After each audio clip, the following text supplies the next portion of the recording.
James Carter adjusted the brim of his worn baseball cap, stepping out of the delivery van and into the crisp morning air. The headquarters of Prestige Enterprises loomed before him, a sleek, modern building of glass and steel that exuded opulence. Its sharp edges and polished surfaces reflected the sunlight, a testament to the wealth and power contained within its walls.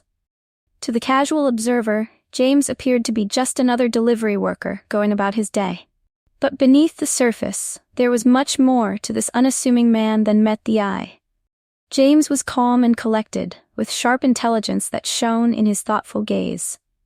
Though he was dressed casually in a plain blue polo shirt and khakis, his posture carried the quiet confidence of a man who had faced life's challenges and risen above them. Clutching a simple package in his hands, he walked toward the grand entrance, ready for what lay ahead. Inside the building, the atmosphere was one of controlled chaos. Employees in tailored suits bustled about, clutching sleek laptops and steaming coffee cups. The receptionist, Sarah, sat behind a gleaming marble desk, her manicured nails clicking on the keyboard. As James approached, she barely looked up. "Can I help you?" she asked, her tone clipped and impersonal. James smiled politely. "I'm here to deliver this package to the boardroom." Sarah raised an eyebrow, scanning him up and down. Her expression was one of thinly veiled disdain. "Leave it here. I'll have someone take it upstairs." "Actually, I was instructed to deliver it personally," James replied, his tone steady and calm. Her lips tightened into a thin line. "Fine. Elevator's over there. Be quick about it." As James walked toward the elevator, he noticed a group of employees gathered near the reception area. Their conversation stopped as their eyes followed him, and the air grew heavy with judgmental stares. "Must be tough scraping by," one of them muttered, loud enough for James to hear. Another snickered. "Another one of those delivery guys. Bet he's here for tips." James's grip on the package tightened slightly, but his face betrayed nothing. He had heard comments like these before, too many times to count. Instead of reacting, he continued walking, his calm smile masking the sting of their words. What those employees didn't know was that James Carter was no ordinary delivery man. He was the founder and CEO of Prestige Enterprises. Years of hard work and perseverance had brought him to this point, a multi-million-dollar empire built from the ground up. But James hadn't come to this office today to boast about his achievements or flaunt his wealth. He had chosen to dress casually, blending in as just another face in the crowd, to conduct a surprise inspection. He wanted to see firsthand how his company's employees treated people they perceived as less than. Inside, James felt a mixture of emotions: frustration at the blatant disrespect, sadness at the persistence of such attitudes, and a deep resolve to address these issues head-on. He knew the power of letting actions speak louder than words, and today, he intended to do just that. As the elevator doors closed behind him, James took a deep breath, steadying himself. What awaited him in the boardroom would reveal much about the company he had built and the people he had entrusted with its daily operations. Little did the staff know, the man they had mocked and dismissed was about to turn their assumptions upside down. James Carter had always believed in the value of hard work and resilience. Growing up in a modest neighborhood in Atlanta, he had faced his fair share of challenges. His family lived paycheck to paycheck, often struggling to make ends meet. But despite their financial struggles, James's parents instilled in him a deep sense of integrity and the belief that no dream was out of reach if he was willing to fight for it. James's childhood was marked by systemic racism that sought to hold him back at every turn. At school, he was often underestimated by teachers and classmates alike. "You're not going to make it far," one teacher once told him during a parent-teacher meeting. Kids like James, well, they have limits. Those words stung, but they also fueled his determination to prove them wrong. By the time James graduated high school, he had already begun to understand the value of grit. He took on odd jobs, mowing lawns, delivering newspapers, and even washing cars, to save for college. Despite the odds, he earned a scholarship to study business management at a state university. It was during his college years that James developed a passion for logistics and supply chain management. While working part-time at a delivery company, he noticed inefficiencies in how businesses handled last-mile deliveries. The workers, mostly people of color, were often treated poorly and paid unfairly, while the companies they worked for thrived. James began dreaming of creating a company where employees, regardless of their role, would feel valued and respected. After years of gaining experience and saving every penny, James launched Prestige Enterprises from his tiny apartment. The company started small, with James personally handling deliveries while building relationships with clients. He faced countless rejections in the early days, but his relentless drive kept him moving forward. Slowly but surely, Prestige Enterprises gained a reputation for reliability and customer service. As the company grew, so did James's vision. He hired employees from diverse backgrounds, offering competitive wages and benefits. He wanted Prestige Enterprises to be a beacon of hope, especially for those who had been overlooked by society. By the time Prestige became a multi-million-dollar logistics empire, James had achieved more than he ever dreamed of as a young boy in Atlanta. Yet, he remained grounded, always remembering where he came from. James had always believed that a company's culture was its backbone. When he founded Prestige Enterprises, he had envisioned a workplace built on respect, inclusivity, and integrity. But as the company expanded, he began to worry that some of those values might be slipping through the cracks. Reports from various sources, employees, clients, and even anonymous feedback hinted at a troubling pattern. Delivery workers and contractors, often seen as the face of the company, complained about being disrespected by office staff. James couldn't ignore the growing concern that Prestige's polished image might be masking deeper issues. He decided to conduct a surprise visit, not as the CEO in a tailored suit, but as an ordinary delivery man. He wanted to see the company from the ground up, through the eyes of those who were often overlooked. This wasn't just an inspection. It was a test of the culture he had worked so hard to foster. "I need to know," James had told his closest advisor before the visit. "If we've lost sight of what matters, if we've allowed arrogance to creep in, then we have to fix it, no excuses." James's decision to dress as a delivery worker and blend into the background wasn't just a clever strategy. It was deeply personal. He knew what it felt like to be judged by appearances, to be dismissed before even opening his mouth. He wanted to know if the employees at Prestige Enterprises were perpetuating those same prejudices. Carrying the simple package into the building that morning, James couldn't help but reflect on how far he had come. He thought about the long nights spent strategizing, the sacrifices he had made, and the people who had believed in him when no one else did. But he also thought about the delivery workers who had written to him, sharing stories of being treated like second-class citizens. "It's not just about money, Mr. Carter," one letter had read. "It's about dignity. We just want to feel like we matter." James had promised himself that his company would never be a place where anyone felt invisible. And now, walking through the marble-floored lobby of Prestige Enterprises, he was determined to keep that promise. The mocking laughter of the office staff didn't hurt James in the way they might have intended. Instead, it steeled his resolve. He didn't need to retaliate with harsh words or anger. His actions would speak louder than any insult. As he rode the elevator to the boardroom, James felt a deep sense of purpose. This was about more than a surprise inspection or a lesson for a few rude employees. It was about reaffirming the values that had brought him this far and ensuring that Prestige Enterprises remained a company he could be proud of. Little did the staff know, their casual cruelty was about to be met with a lesson they would never forget. James walked down the long corridor of the corporate headquarters, his footsteps steady but his mind racing. The elevator ride had given him a moment of peace, but now he was right in the middle of the heart of the company. The open-plan offices where employees typed away on their computers, unaware of the storm that was about to unfold. He glanced at the polished nameplates outside each office, knowing that behind each door were individuals who, just like the ones outside, had a role to play in the larger story of Prestige Enterprises. As James approached the boardroom door, the path was suddenly blocked by two junior employees, Adam and Claire. They were chatting loudly, their eyes flicking up at James with obvious surprise and then amusement. "Uh-oh, looks like we've got another delivery guy here," Adam said, his voice dripping with sarcasm. Claire let out a short laugh. "Must be tough, huh?" Carrying around a package all day, that's real hard work. James paused but didn't react. He stood there for a moment, silently evaluating the two young employees. Adam was tall and lanky, his face contorted into a permanent sneer, while Claire's smirk was almost as obnoxious as her laugh. Both were dressed sharply in their office attire, their arrogance almost palpable as they sized him up. "Here, I'll make it easier for you," Adam continued, pulling a few coins out of his pocket and tossing them at James's feet.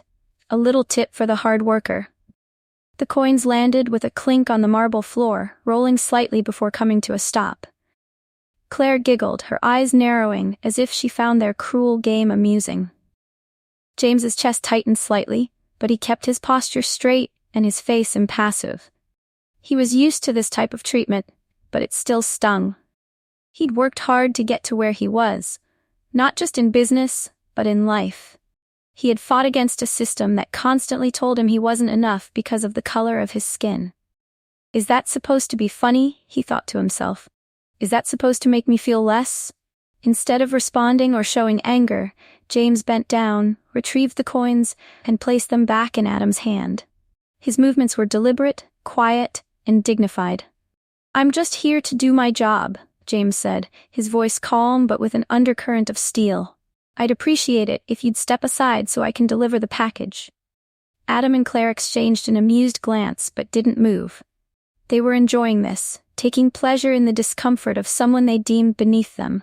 James took a deep breath, focusing on his purpose for being there. This was his test, not just for them, but for himself. How much would he tolerate before he finally showed them who he was? The moment passed, but the mockery continued. As James tried to step past them, Adam intentionally bumped into him, making James stumble slightly. Laughter rang out, loud and cruel. "Oops, my bad, didn't see you there," Adam said, his voice dripping with feigned innocence. Claire smirked. "Maybe you should watch where you're going? Or is this too much for you?" James stood still, resisting the urge to react. He felt a wave of bitterness rise within him, but he forced it back down. He had been through worse. He could handle this. As he continued down the hallway, James couldn't help but notice the toxic atmosphere that hung in the air. The employees, both junior and senior, seemed to have a sense of superiority, a belief that their wealth and status made them better than others. It wasn't just Adam and Claire, it was everyone. From the casual dismissive gestures to the whispered jokes behind closed doors, it was clear that the culture at Prestige Enterprises was one of elitism and arrogance. James thought back to his own experiences, to the days when he was just starting out, trying to gain respect in a world that seemed set on denying him the opportunity. He remembered the looks, the insults, and the cold shoulders. He'd fought for every inch of recognition, always having to prove himself more than others, simply because of the color of his skin. Those memories stirred something deep inside of him.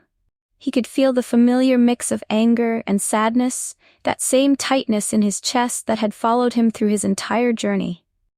But today was different. Today, he wasn't the struggling young man trying to climb a ladder that felt too high. Today, he was the owner of this company. And these employees, these arrogant and disrespectful employees, would learn that their status meant nothing in the face of real authority. James had nearly reached the boardroom when disaster struck. At least, it seemed like one. As he carefully maneuvered around another corner of the hallway, Adam and Claire reappeared, blocking his path once again. This time, they weren't just mocking him with words. Adam made a deliberate move to shoulder bump James as he passed, knocking the package out of his hands. It fell to the ground with a loud thud, the contents jostling inside the box. Claire's laughter was the first sound to fill the air. Adam's eyes gleamed with satisfaction as he stepped back, watching James closely, probably expecting an angry outburst or some form of confrontation. But James stood there, perfectly still. His eyes never left the package. For a moment there was complete silence in the hall. Claire stopped laughing, and even Adam seemed to hesitate, unsure of how James would react. James bent down slowly, his movements deliberate and controlled. He picked up the package without a word, dusted it off gently, and then stood up, fixing his gaze on Adam and Claire. They were still waiting for him to snap, for him to show weakness. But James wasn't interested in giving them that satisfaction. "I've done nothing to deserve your disrespect," James said, his voice low but firm. "But you've made your point. Now, I suggest you think long and hard about how you treat the people around you. Whether you're at the top or the bottom, everyone deserves respect." The words hung in the air, heavy with meaning. Adam's smug smile faltered for a brief moment, and Claire's laughter died in her throat. James could see the realization slowly creeping into their faces. They had crossed a line. James continued walking without looking back, the mockery fading behind him. He was no longer just the delivery man. He was the man who would show them what it truly meant to be in charge, and they would soon learn that respect, once lost, was difficult to regain. James had made his way through the hallways, navigating past the row of pristine offices and glass walls that represented the very essence of prestige enterprises. Each step felt heavier than the last, the tension of what had just transpired in the hallway still lingering in his chest. But now, he was at the door to the boardroom, the heart of the company where decisions were made, where leaders were defined, and where the true culture of the organization lay. As he reached for the door, he felt a surge of confidence. This was it. This was the moment he had been building up to. He wasn't just delivering a package today. He was delivering a message. He pushed the door open, and as he stepped inside, the low murmur of conversation immediately ceased. The room fell silent as the group of senior executives looked up at him, the tension in the air thick enough to cut with a knife. "Can I help you?"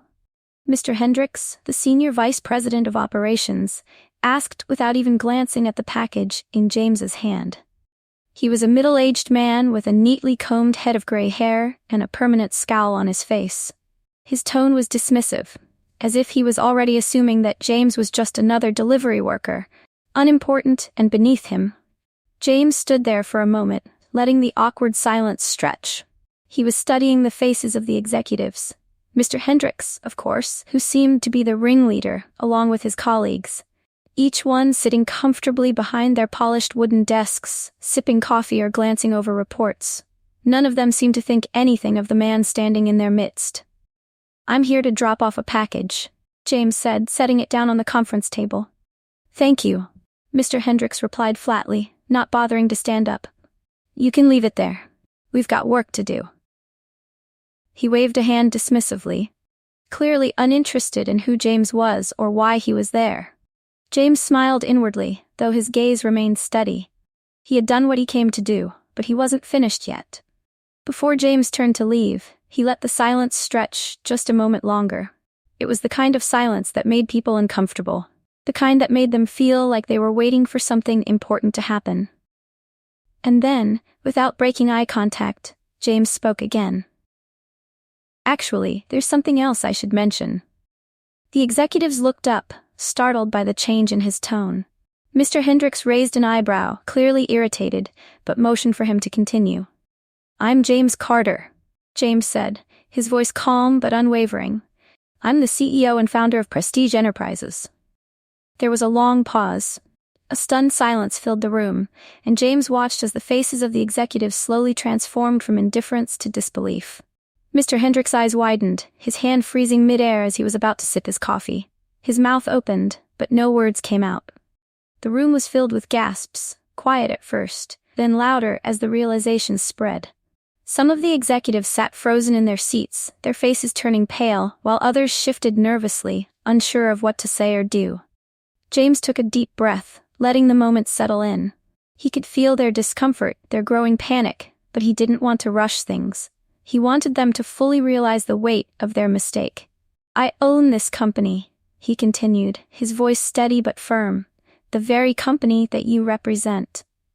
The gasp from one of the junior executives was nearly audible. The silence in the room was deafening. There was no doubt in anyone's mind that James had just flipped their perception of reality on its head. Mr. Hendricks, still reeling, stood up slowly, his face flushed with embarrassment. You're the CEO?" he stammered, his usual confident demeanor crumbling in an instant. But you were." "I was the delivery man," James finished for him, his voice calm but sharp. "Yes, I was." The moment hung in the air for a beat, and then, as if on cue, the room erupted into chaos. The executives muttered to each other, their voices rising as they tried to process the unexpected turn of events. Some looked at each other, eyes wide, while others shifted uncomfortably in their chairs. James stood in the center of the room, his posture still straight and composed, his gaze unwavering. He was the calm in the storm. The executives were the ones now scrambling to regain their footing, and their panic was palpable. "I have to say," James began again, his voice cutting through the murmurs of disbelief. "I've been meaning to come in for a while now to see how things were being run. I wanted to get a feel for the company culture, what the employees are really like." He paused, his eyes moving across the room, making sure everyone was paying attention. "It's clear to me now that you're all far more concerned with your own little world than with the people who actually make this company what it is." James took a step forward, his gaze settling on Mr. Hendricks, who was still standing awkwardly. "I was just in the hallway, and the treatment I received was appalling. I was mocked and laughed at, as if I were nothing more than a delivery boy." A few of the executives shifted uncomfortably in their seats, glancing down or avoiding James's gaze altogether. They were starting to realize that they had underestimated him, that their disregard for others had just been exposed in the worst possible way. "I'm curious," James continued, his voice steady. "How does that behavior align with the values we claim to hold here at Prestige Enterprises?" He paused, waiting for someone to speak up. No one did. "Do we treat our employees with respect? Do we foster an environment of inclusion and equality?" Mr. Hendricks shifted uneasily, opening his mouth as if to say something, but then closing it again. He seemed at a loss for words. "Let me be clear," James said, his voice becoming more intense. "This company was built on the idea that everyone deserves a chance. I started this company from nothing, and it's grown into what it is today because of the hard work of everyone, regardless of their title or position." He turned to the rest of the executives. "But what I've seen today is a culture of elitism, of disrespect, and I won't tolerate it." There was a long, pregnant pause as the room took in James's words. You could almost hear the gears turning in the executives' minds, each of them realizing just how much they had taken for granted. James leaned forward slightly, locking eyes with Mr. Hendricks. "Tell me, Mr. Hendricks, what kind of example are you setting for your staff? How are you addressing issues like inclusion, diversity, and respect in the workplace?" The silence in the room was suffocating, but James knew that this was exactly the response he wanted. He was forcing them to face the uncomfortable truth of their actions and their inactions. Finally, Mr. Hendricks swallowed hard and managed to croak out, We have policies in place, of course. But we can always improve, James." His voice was small now, the authority he once had over the room gone. James nodded slowly, letting the words sink in. "Good, because if things don't change, there will be consequences. I've made this company a success, but I'm not afraid to make changes, if it means creating the kind of environment I always envisioned." The tension in the room was thick as James's words echoed in the space. He could see the uncertainty in the eyes of the executives, but he wasn't done yet. He wasn't going to let them off so easily. "Consider this a wake-up call," he said, his voice firm. "I expect better from all of you, and if you can't meet those expectations, we'll be having a very different conversation." With that, James turned and walked out of the boardroom, leaving behind a room full of executives who now knew exactly who they were dealing with. James leaned back in the chair at the head of the conference table, his hands folded neatly in front of him. The room was eerily silent, the executives still fumbling for words in the wake of his previous speech. But now, he had a different task at hand. His focus had shifted from the boardroom of high-ranking leaders to the very staff members who had mocked him in the hallway. They needed to understand what it meant to treat others with dignity, no matter their status, position, or appearance, and James intended to show them just how serious he was. He reached for the intercom button on the conference table, his voice steady as he spoke into the system. "Please have Adam, Claire, and Sarah report to the boardroom immediately." The silence hung in the air as the minutes ticked by. James didn't look up from the table. His eyes stayed trained on the papers in front of him, as though he was reviewing something important. But inside, his heart raced. This was the part where things would become real for those who thought their behavior had no consequences. For them, this would be a moment of reckoning. The door creaked open, and the 3 employees walked in. Adam, Claire, and Sarah. Each of them unaware of the storm that was about to hit them. Adam had his usual cocky swagger. Claire was nervously smoothing the wrinkles of her blouse. And Sarah, the receptionist, looked slightly anxious, but trying to mask it with a tight smile. The moment they saw James sitting at the head of the table, their expressions faltered. The smirks they had worn earlier in the hallway faded, replaced with uncertainty and unease. Adam's lips twitched into a faint, awkward grin, but it was clear that the confidence he had held just moments ago had evaporated. Claire swallowed hard, her pale face betraying the nervousness she couldn't hide. Sarah, too, seemed unsure, her forced smile now giving way to a more nervous expression. James stood up slowly, his eyes locking onto each of them in turn. His gaze was calm but intense, and it made the 3 employees fidget where they stood. For a moment, there was no sound, only the uncomfortable shuffle of feet on the polished floor. "I asked you all to come here for a reason," James said, his voice calm but firm.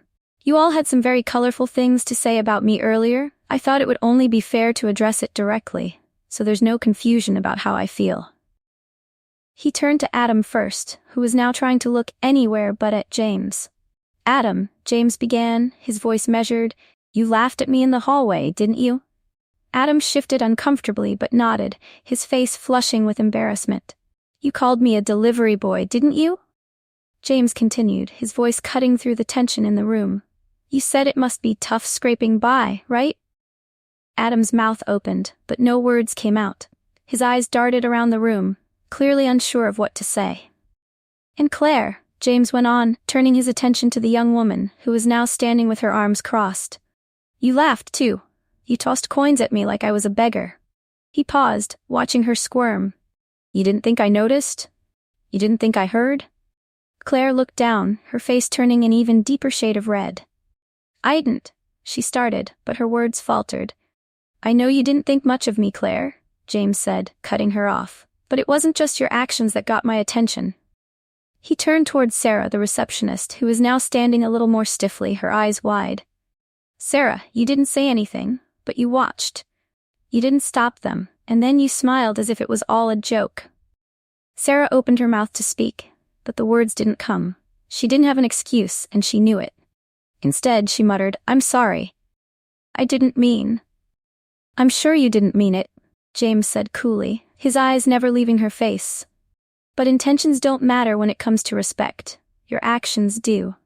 He paused, letting his words sink in. "Do you understand that?" The room was tense now, and the silence that followed felt heavy. Adam, Claire, and Sarah stood there, rooted to the spot, each of them caught between guilt and fear. None of them had expected to face the consequences of their actions like this. "Let's get something straight," James said, his tone shifting as he addressed all 3 of them. "The way you treated me, the way you mocked me and others like me, is unacceptable. It's unacceptable because it's disrespectful, it's dehumanizing, and it's completely contrary to what this company stands for." Claire began to shake her head, her voice trembling as she spoke. "We didn't mean anything by it," she said weakly.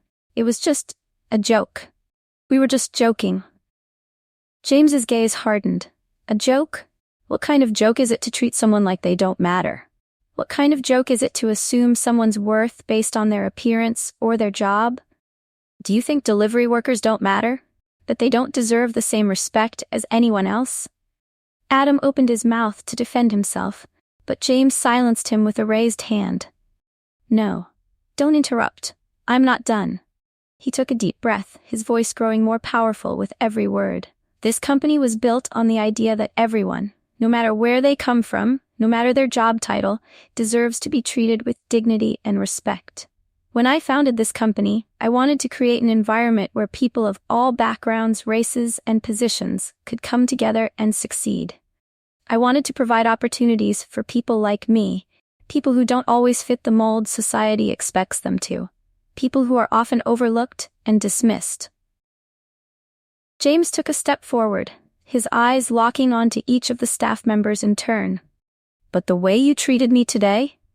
That's not the culture I built this company to represent. And that's not the culture I'll ever allow here. There was a long, uncomfortable pause as his words echoed in the room. None of the staff members dared to speak. The weight of their actions was settling heavily on their shoulders. James's voice softened, but the gravity of his words still held power. Respect is the foundation of any good company. Without it, nothing else matters. No success, no profits, no growth. If you can't treat everyone with kindness and respect, regardless of their job, their race, or how they look, then I'll have no place for you here. And I'll make sure everyone knows why. There was a moment of silence before Adam, his face pale and sweating, spoke up, his voice barely above a whisper. We're sorry. We didn't think. I know you're sorry now, James said, his tone still firm but a little softer. But sorry doesn't change what happened. Sorry doesn't erase the way you made me feel. And sorry doesn't change the way you treated other people either. You have a lot to prove if you want to stay here. James turned to the senior executives, who had been watching the exchange from the sidelines. Their faces were flushed with embarrassment, some avoiding eye contact, others fidgeting in their seats. This is the culture you've allowed to fester, James said, addressing them now. And it's your responsibility to fix it. You're leaders here, and it's time you start acting like it. Start setting the example. Start holding your staff accountable. He looked back at Adam, Claire, and Sarah, his gaze unwavering. If you want to keep working here, you'll have to earn back the trust you've lost. You'll have to show me, and show everyone, that you understand what it means to truly respect others. And you'll have to prove it, day in and day out. The three employees stood in silence, their heads hung low. James didn't wait for them to speak. He had said everything that needed to be said. He turned and walked toward the door, his voice carrying one last message. Consider this your final warning. Make a change or find yourselves elsewhere. I'll be watching. The door clicked shut behind him, leaving the staff members and executives to reflect on the words that had just shattered their world. The moment the door of the boardroom closed behind James, the air seemed to thicken with the weight of his words. Adam, Claire, and Sarah stood frozen in place, still grappling with the realization of what had just transpired. The uncomfortable silence was broken only by the sound of James's steady footsteps as he exited the room. The trio remained rooted to the spot, processing what had just happened.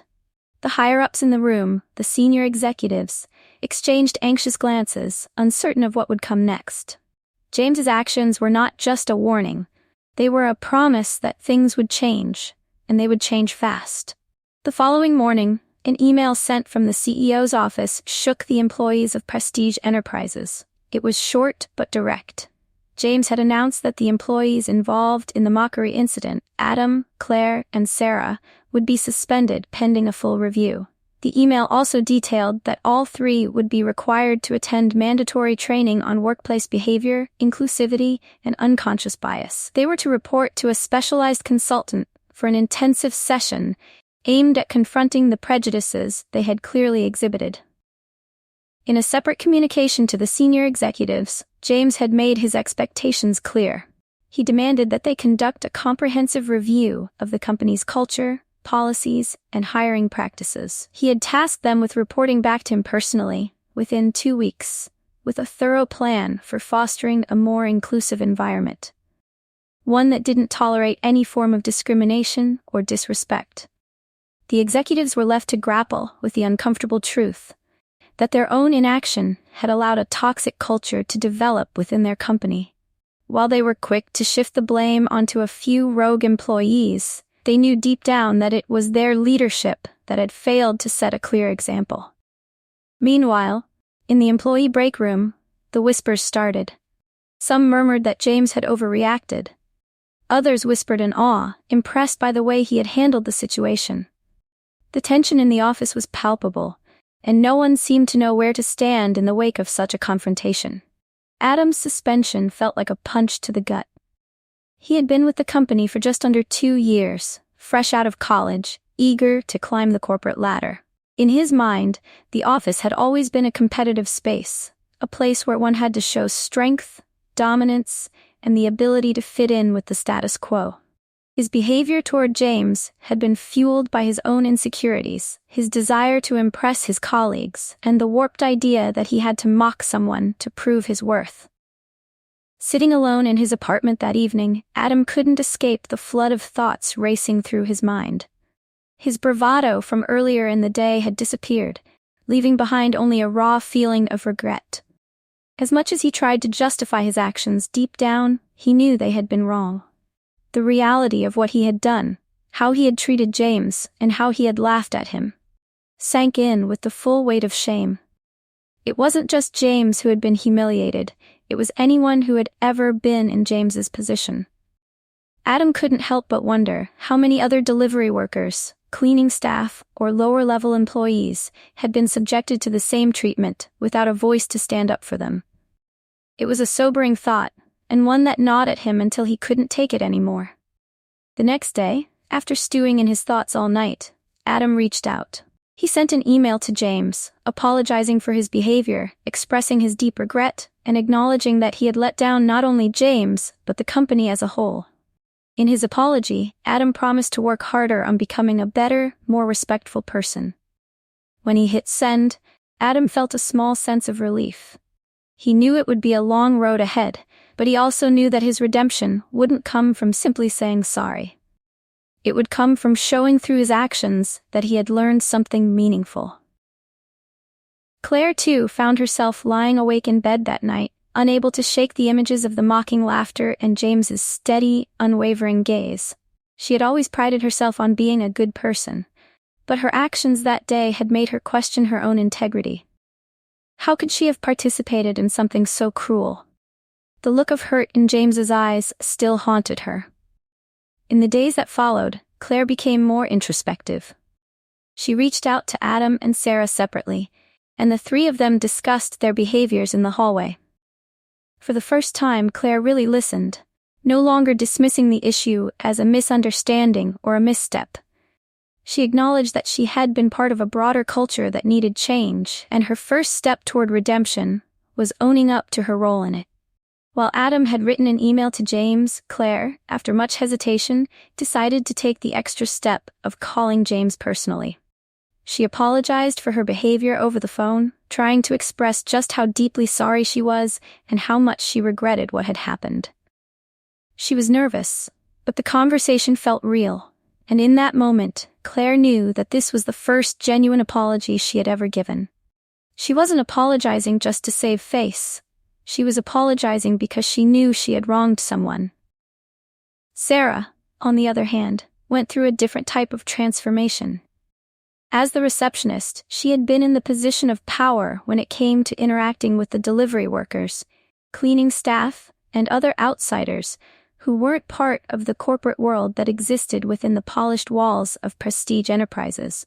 But as she spent time reflecting on her actions, something began to shift within her. For Sarah, the turning point came when she finally sat down to confront her own biases. She began to realize that her initial reaction to James was rooted in something deeper. Her own assumptions about who deserved respect, who belonged, and who didn't. She was in many ways a product of the very system that had allowed the mockery to happen. But this realization wasn't easy. It was uncomfortable, it was painful, and it was humbling. Sarah decided to take active steps toward addressing her behavior. She signed up for a series of diversity and inclusion workshops offered through the company's new training program.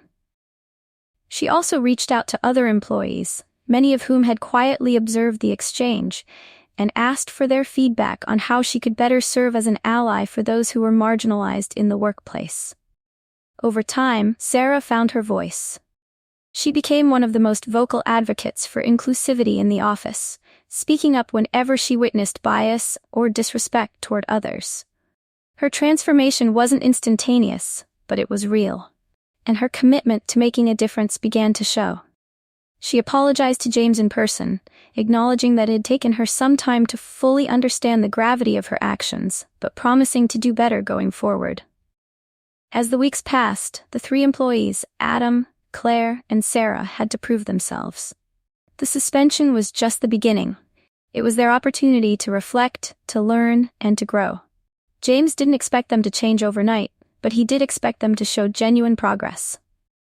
The senior executives, meanwhile, worked diligently on overhauling the company's culture. They introduced a comprehensive diversity and inclusion policy and committed to ongoing training for all staff members.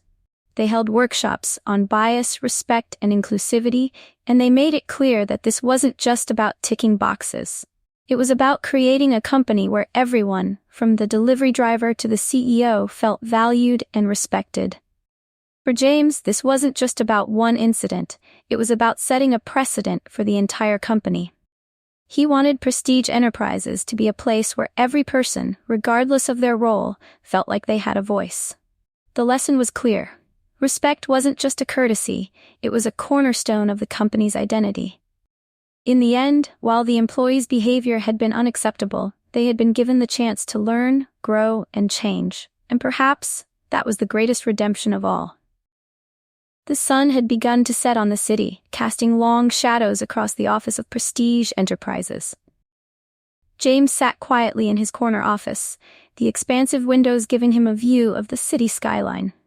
His hands rested on the smooth surface of his desk, the weight of the day's events still hanging in the air. Though outwardly calm, his mind raced as he processed everything that had unfolded in the past few days. James had never been one to dwell on his emotions, but there was something deeply personal about this moment, something he couldn't ignore. He had built Prestige Enterprises from the ground up, facing countless obstacles along the way. He had risen through adversity, battling the systemic racism that so often sought to limit his potential. His success was a testament to his resilience, his work ethic, and his unwavering belief in his own worth. Yet, despite all he had accomplished, he still found himself confronting prejudice and disrespect in the most unexpected places. It wasn't just about the incident at the office. It was the cumulative weight of years of being underestimated, overlooked, and judged based on the color of his skin. As a young black man trying to navigate the corporate world, he had faced these microaggressions time and time again. On the streets, in the boardroom, in spaces where he was supposed to belong, but often felt like an outsider. That day, when the employees at Prestige had mocked him, it was a reminder that no matter how far he had come, there would always be those who saw him as less than. It was a bitter pill to swallow, but it also reminded him why he had started this company in the first place. He wanted to create a space where people were judged by the content of their character, not the color of their skin, the job they held, or the uniform they wore. As he sat there in his office, his thoughts turned to the future. This wasn't just about the incident or the employees who had mocked him, it was about the company as a whole. The kind of workplace he had always envisioned for his employees was one that transcended these small-minded prejudices. It was a space where respect, kindness, and inclusivity were fundamental, not just ideals, but daily practices. He had spent his whole life fighting for this vision, and it would not be derailed by a few misguided actions. James knew that the confrontation with those employees had been necessary. It had been a wake-up call for everyone. But he also understood that it was only the beginning. Change would take time, but he was ready for that challenge. The world he wanted to create at Prestige Enterprises would not be shaped by a few isolated incidents. It would be built over time, one small action at a time, one employee at a time. The fallout from the incident sparked more than just internal reflection within the company.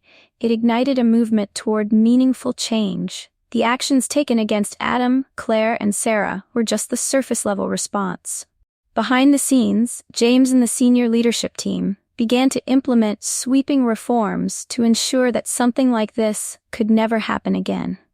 Within a week of the incident, a new diversity and inclusion policy was unveiled company-wide. It wasn't just a document or a statement. It was a full-fledged strategy that addressed recruitment, hiring, and workplace behavior. Prestige Enterprises had always prided itself on its innovation, and now it was applying that same level of forward thinking to its workplace culture. The new policies included training on unconscious bias, mentorship programs for underrepresented groups, and a more transparent approach to addressing employee concerns. James wanted to make sure that the changes didn't stop at policy. The most important thing was to create a shift in the company's mindset. There had to be a culture change, not just among the executives, but across the entire organization. This required a top-down commitment to respect and inclusivity, something James was prepared to lead with his own actions. For the first time, the company's leadership opened up about their own biases and began engaging in difficult conversations about how to create a more inclusive work environment. James worked closely with the human resources team to develop regular workshops and training sessions. These weren't just one-off seminars. They were an ongoing part of employee development. James also insisted on regular feedback loops from staff members at all levels, allowing them to voice their concerns and suggestions for improvement. The transformation wasn't instantaneous, but it was real. Within months, there was a noticeable change in the company's atmosphere. Employees began to feel more heard, respected, and valued. They saw the leadership's commitment to change, and many were inspired to follow suit. There was a renewed sense of unity, as if everyone in the company had a stake in the culture they were collectively building. James wasn't naive. He knew that change could take years to fully embed into an organization's DNA. But he also knew that this was the only way to ensure that no one would ever have to experience the kind of disrespect he had faced that day. What began as a single incident of disrespect had in some ways become the defining moment of James's leadership at Prestige Enterprises. His decision to confront the employees who had mocked him had set in motion a cascade of positive changes. It wasn't just about punishing the guilty. It was about creating a system where respect wasn't optional, it was expected. It wasn't just about holding a few people accountable. It was about transforming the entire culture of the company. But beyond the changes within the company itself, James's story began to resonate with others outside the walls of Prestige Enterprises. Clients, partners, and even competitors took notice. Many admired the way James had handled the situation with dignity, grace, and integrity. They saw him as a leader who didn't just talk about values, he lived them. James's story began to spread beyond the company's circle. It became a case study in leadership rooted in humility and respect. It wasn't just a lesson about how to run a successful business, it was a lesson about how to lead with integrity, even when the odds are stacked against you. James's ability to confront a painful moment, to address the flaws in his company's culture, and to create lasting change made him an inspiration to others. More than that, his journey showed that leadership was not just about titles and positions of power. It was about standing up for what's right, even when it's difficult. It was about seeing people for who they are, not for the role they occupy or the stereotypes others try to impose on them. As the years went by, James's legacy at Prestige Enterprises grew. The company became known not only for its logistical expertise, but for its progressive, inclusive workplace culture. More and more employees were hired from underrepresented backgrounds, and the company earned recognition for its commitment to diversity and social responsibility.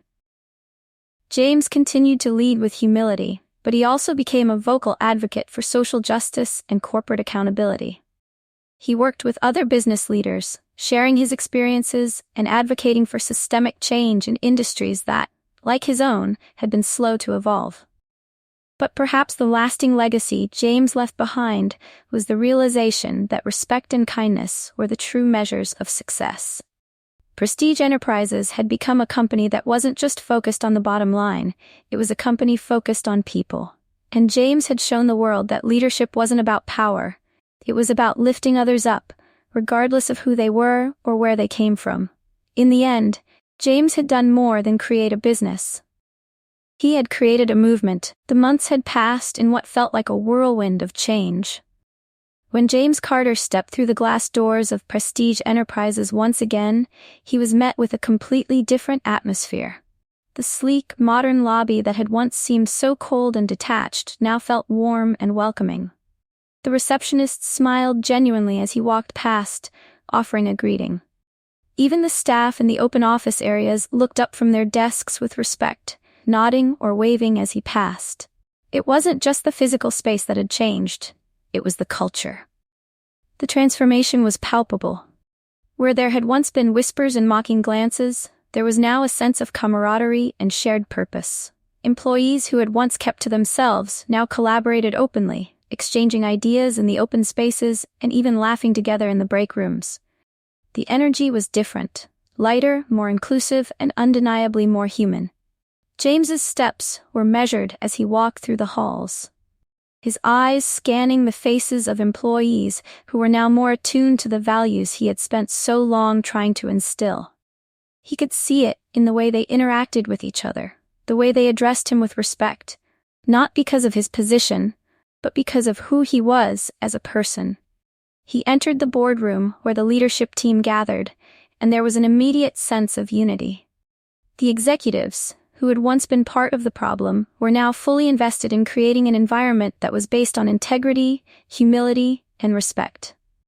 They stood when he entered, greeting him with smiles and handshakes, genuinely pleased to see him. "James, it's great to have you back. We've made a lot of progress since the last time we met," said Mr. Hendricks, the executive who had been dismissive of James during his surprise visit.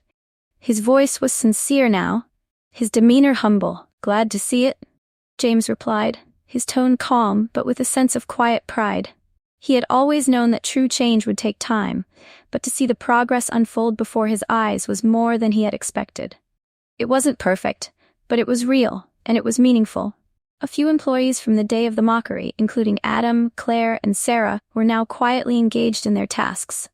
Their interactions had changed significantly. Sarah, once quick to judge, was now an advocate for workplace inclusivity, actively participating in initiatives to mentor underrepresented employees. Adam and Claire, who had initially resisted taking responsibility for their actions, had since apologized to James and the rest of the staff.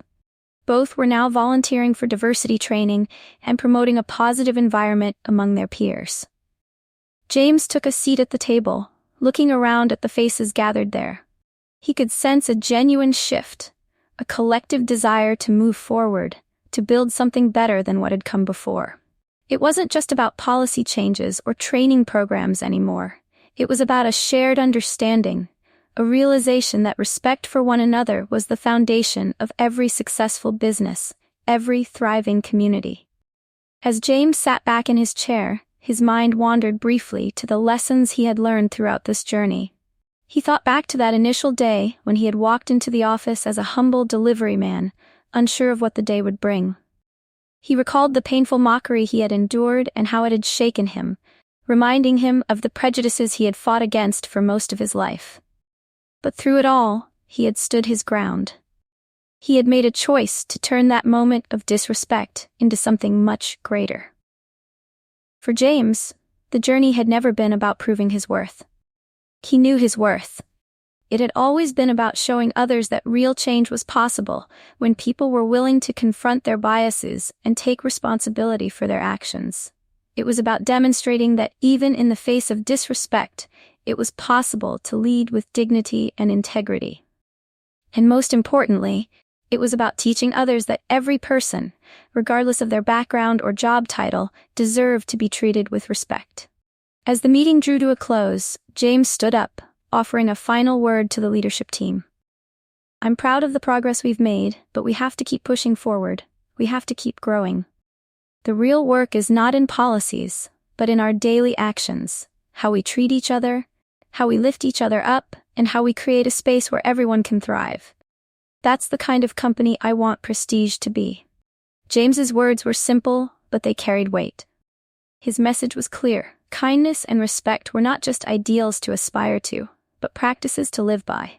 This was the legacy he wanted to leave behind, not just for himself but for everyone who worked at Prestige Ente. As he left the boardroom, he couldn't help but feel a sense of hope. This was only the beginning of something greater. The company had already changed, but the work was far from over. James knew that for true transformation to happen, it required consistent effort and commitment. But seeing the genuine changes in his employees, the way they now treated one another with kindness and dignity, he knew they were on the right path. This wasn't just about transforming a business, it was about changing lives. And in that moment, as he walked through the office that had once felt so cold and impersonal, James felt a quiet sense of pride. It was the pride of knowing that, through his leadership, he had not only built a successful company, but had created a space where respect was the foundation, and every person, no matter their title, role, or background, was valued for who they truly were. In the end, the greatest message James wanted to leave behind was simple. Judge people not by their appearance, but by their character. It was a message that went beyond business. It was a message for life. Because when people are treated with dignity, they rise to meet expectations, they thrive, and they inspire others to do the same. And so, James walked out of the building that day, not just as the CEO of Prestige Enterprises, but as a man who had created something far more important, a community built on respect, kindness, and the belief that everyone, no matter their role, deserved to be seen and valued.